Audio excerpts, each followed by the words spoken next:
Hey,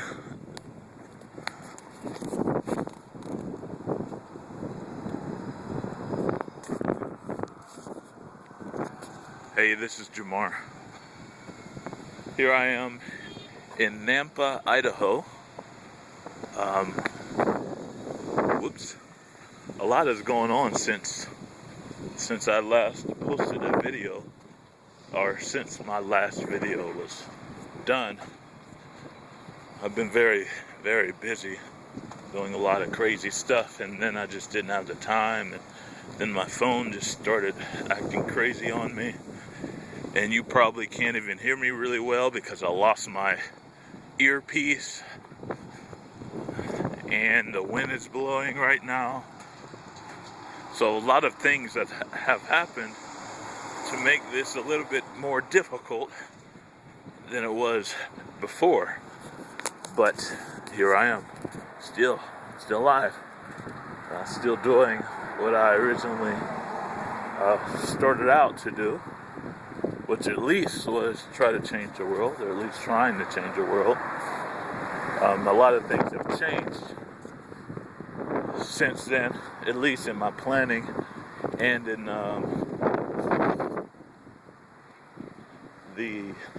the way that I want to go about doing it, I guess, which I guess could be just planning. So, but yeah, still things have changed.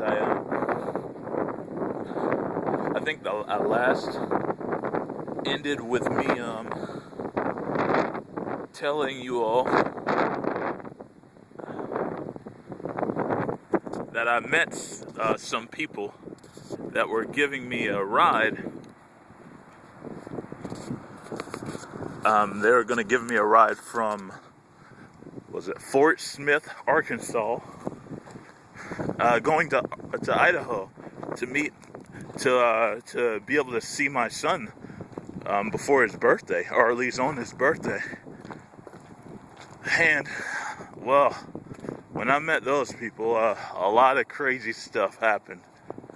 So, yeah, so when I met those people, it was a guy and a girl. So, a guy and his girlfriend.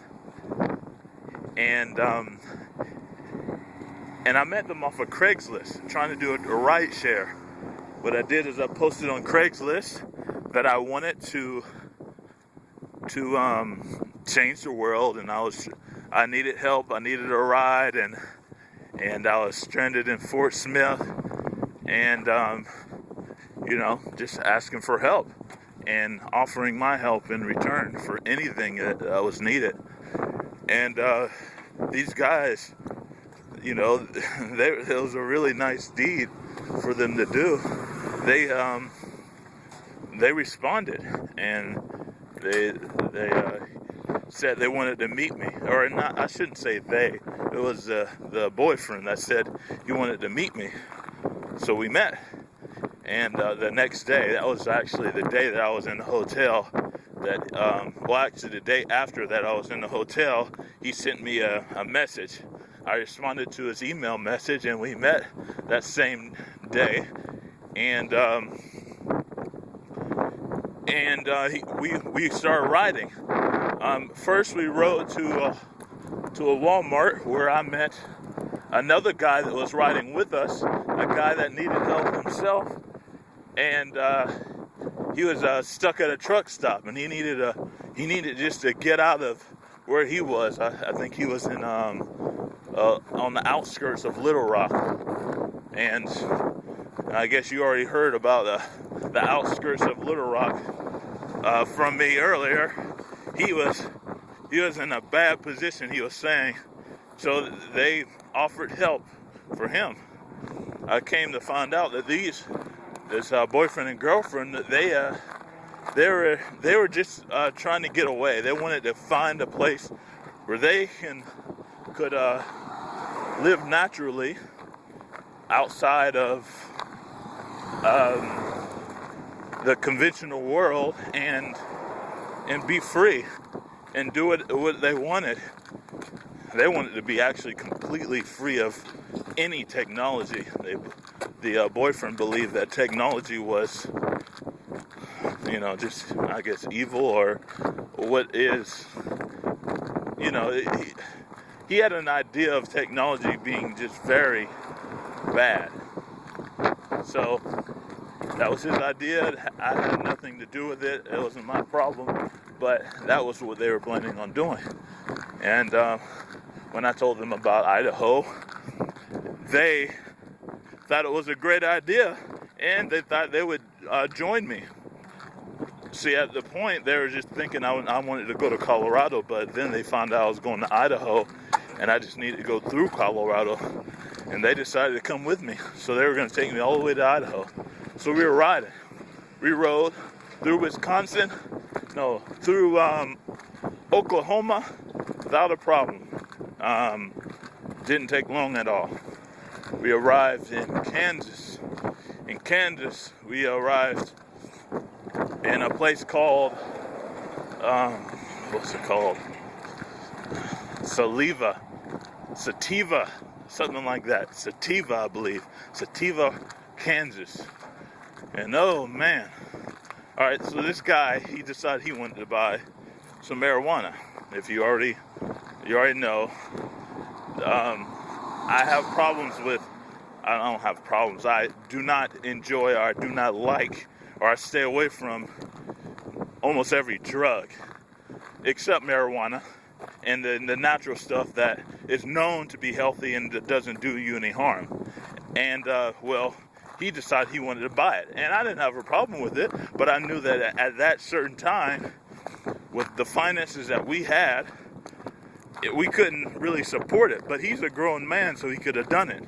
His girlfriend was very much against it, but he decided he wanted to do it because, he had, some issues. Just mentally, he was a very angry, raging person. So he decided to buy it. So he bought it. No problem. Then he decided he wanted to smoke it that night. He did. I joined him. But the next day, he decided he wanted to smoke it.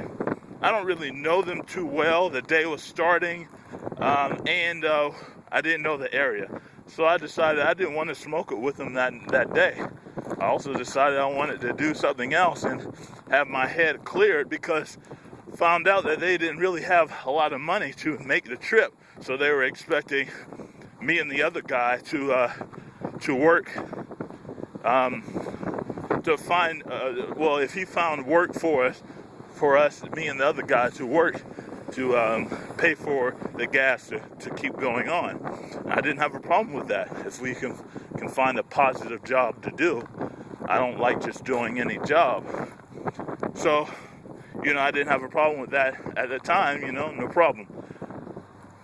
But, so, the day that they decided to smoke the weed, we just so happened to be in the parking lot of this Sativa, Kansas, where it's very, very conservative. This parking lot is broad daylight. I'm sitting inside the restaurant of this parking lot of this truck stop, eating breakfast with the other guy, and him and his girlfriend are out there smoking. And they're just smoking it up. Broad daylight in a conservative town, acting like nothing was going on, no problem at all, And then the police comes up. I'm like, I never really dealt with the police on this measure, so I'm like, all right, I don't know what to really do. The other guy he had, because apparently he has a lot of, not a lot of bad history with the police, but he's done a lot of panhandling. He's done a lot he has a lot of history with him, where he knows he has a lot of street smarts. So he's like, no, we gotta go out there and help them out. They might not know how to react and everything. I was like, all right, let's go. So we go out, and they're getting taken out of the car by the police, questioned by the police. The girlfriend who owns the car is like, I don't wanna let you search my car. So the police, who has the guy, the boyfriend, already handcuffed because apparently he was just acting like an a-hole earlier. Says, all right, so he gets on his radio and he's like, can I get a canine out? And once the boyfriend heard that he was getting a canine, he was like, all right, well, I got a half. You're going to find something. I got half a blunt in there. And so he says, police says, all right, would you grab it for me? He grabs it and gives it to him. Once he does that, the police has the right to check the vehicle even if they don't want him to. And so he kind of screwed himself. So that's what the police did. He didn't find anything. Oh, actually, he did find some other stuff. He found some seeds. He also found some, they call it paraphernalia, mostly just seeds and stuff, and the half a blunt, a roach. And he got taken to jail. His girlfriend was left there because he was smoking it. I think he took the blame for her. I don't think she was even smoking it. She was probably still pissed off at him for doing that. And he got taken.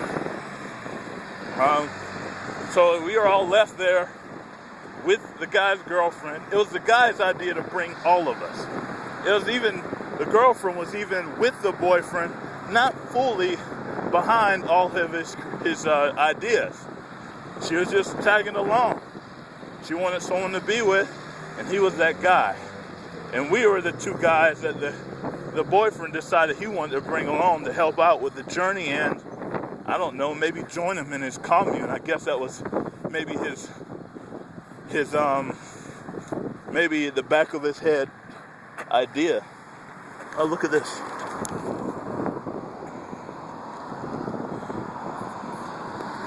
What are they doing?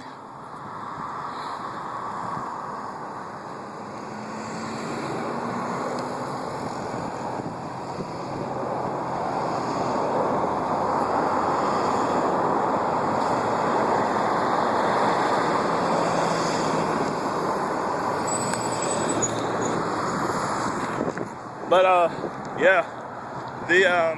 so we were all just stuck. Well, we weren't stuck. We had the car, we had everything we needed. We just didn't have the guy that had we didn't have the guy. And that guy was important because without him, the girlfriend wasn't going to leave, and we weren't going to leave him either. I mean, he's the one that brought us all together. He's the one that helped us out when we needed him.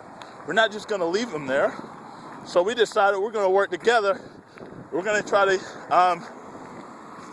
get some money to get him out. How much it was going to cost, we didn't know.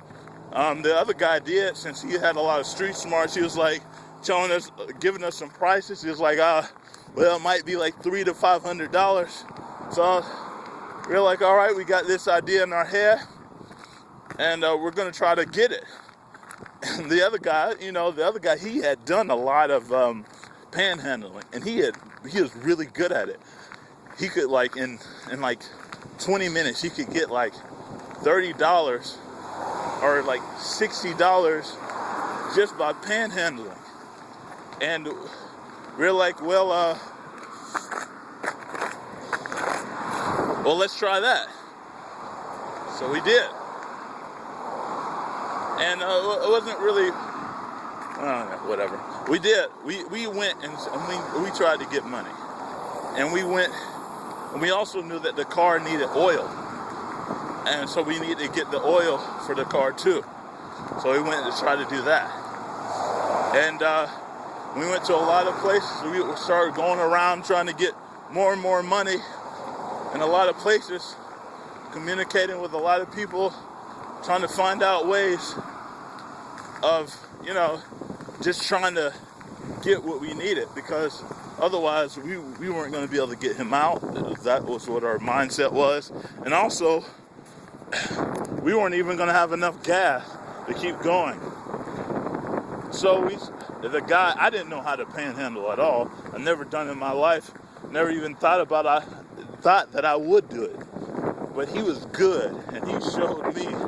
And we were just going around saying, "Hey, we're trying to do this." I was really honest about the thing. I was like, you know what? I'm from Florida. I'm on a journey, and we're having car trouble, because we were having car trouble. We needed the car was kind of messed up. We needed oil for the car, and our car trouble, although it wasn't the major problem, because it was impending.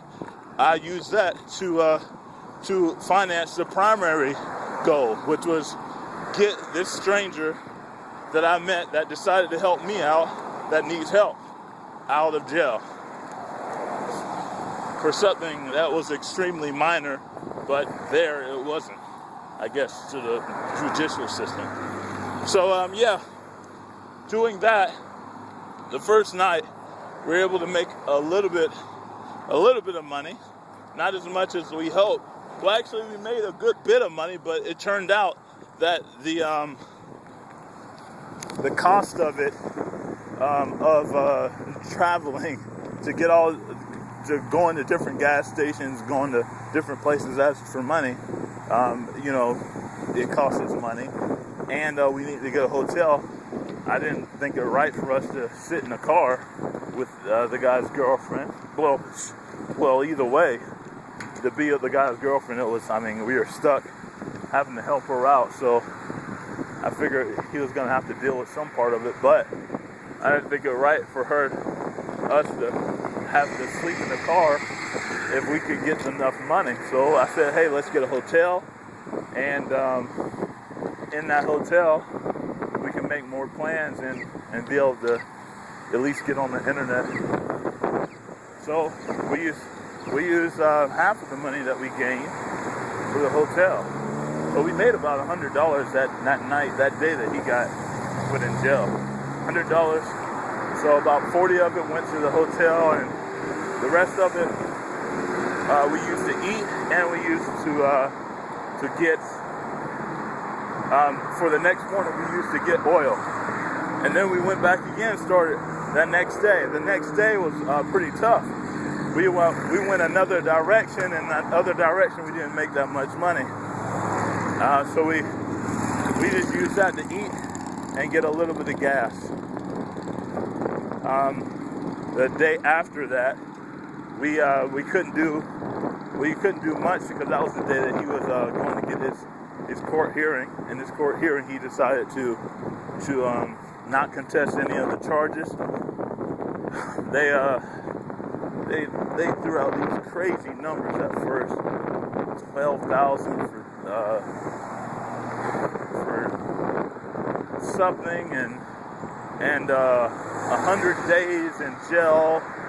All these, those weren't even the maximum charges.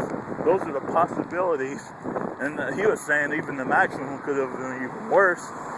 Whatever. We tried, and either way, we need to find out what's going on with him.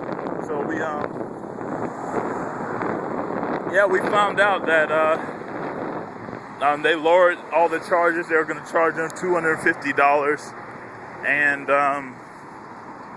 they were going to have him,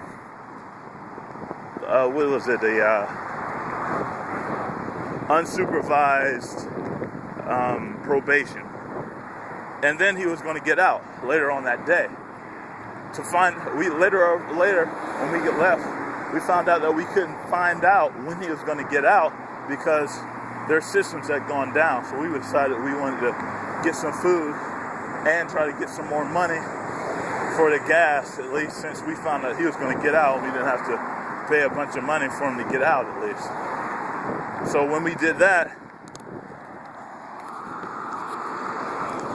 we while we're at I think we were getting food, he had sent a message, but her phone was turned off.